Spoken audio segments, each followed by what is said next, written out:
On behalf of NMBT Midwest Basketball Tournament, I would like to welcome each and every one. Jazakallah khair for coming. I really appreciate that. To begin this lecture to this afternoon, I would like to call upon Omar Mansour to recite some verses from the Quran.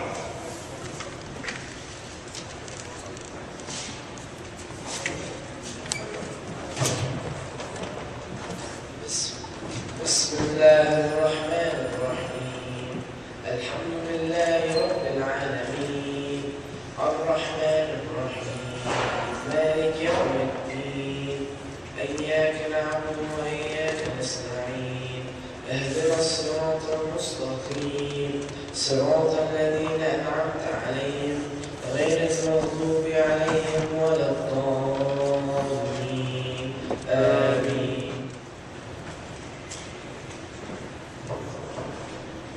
بسم الله الرحمن الرحيم الحمد لله وكفى وسلام على عباده الذين اصطفى خصوصا على سيد الرسل وخاتم الانبياء وعلى اله الاسمياء واصحابه الاتقياء اما بعد فقد قال النبي صلى الله عليه وسلم اياك والتنعم فان عباد الله ليسوا بالمتنعمين وقال النبي صلى الله عليه وسلم كن في الدنيا كانك غريب او عابر سبيل صدق رسول الله صلى الله عليه وسلم.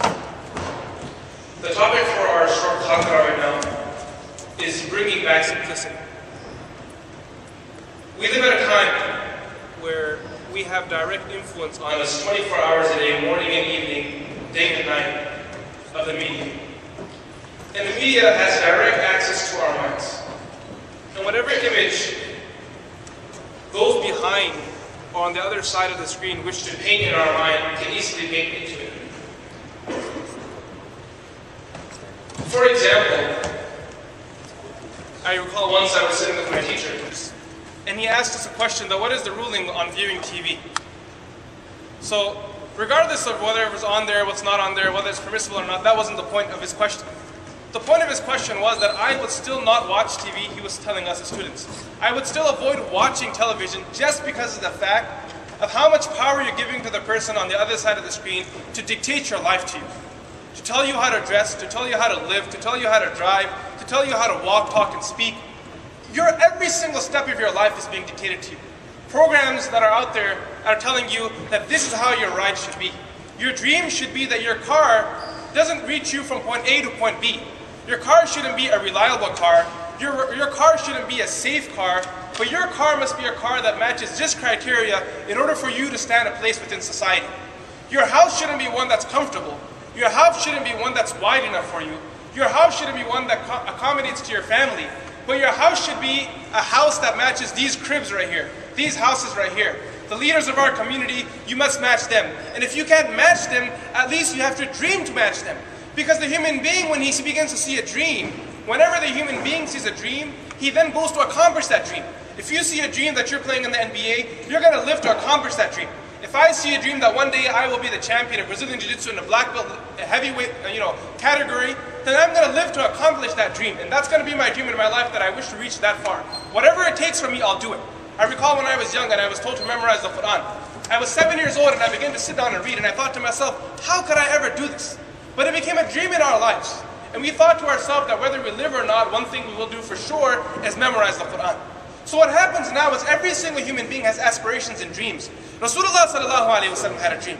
And you know what his dream was? His dream was to spread Islam across the world. When he came to Makkah Mukarramah, he stood on the mountain. And he told the people that I come here and I stand here to call you towards one Allah. And that's my dream, that every single one of you says, La ilaha illallah. And what happened to those people? His very own uncle, Abu Lahab, said, Tabban lak alihada jama'atana, may you be cursed. Is this why you gathered us here today? And Rasulullah sallallahu alaihi wasallam, every morning he woke up, every night he went to sleep to accomplish that very same dream that he said to himself at the beginning of his life, in the early stages of his life, to purify the lands from idol worshipping and bring the entire creation back to one Allah subhanahu wa ta'ala. When Rasulullah sallallahu alaihi wasallam, fast forwarding a little, when he's leaving the valley of Taif, we've heard of this story multiple times. He's covered in his blood, he's tearing away. Along with him, he has his adopted son, Zayd bin Haritha radiallahu anh. And they're together, and Rasulullah sallallahu alayhi wa sallam is crying and crying, crying and crying.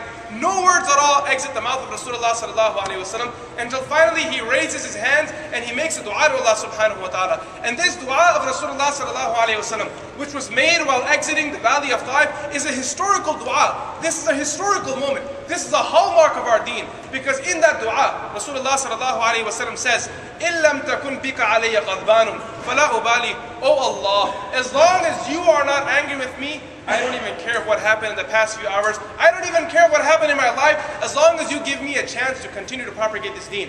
And when Rasulullah sallallahu alaihi wasallam is performing the last hajj of his life, the only and last obligatory hajj of his life, when Rasulullah sallallahu alaihi wasallam is performing it, he gathers the companions together and he tells the companions, gather around, I wish to give you some advice. I wish to impart some advice onto you.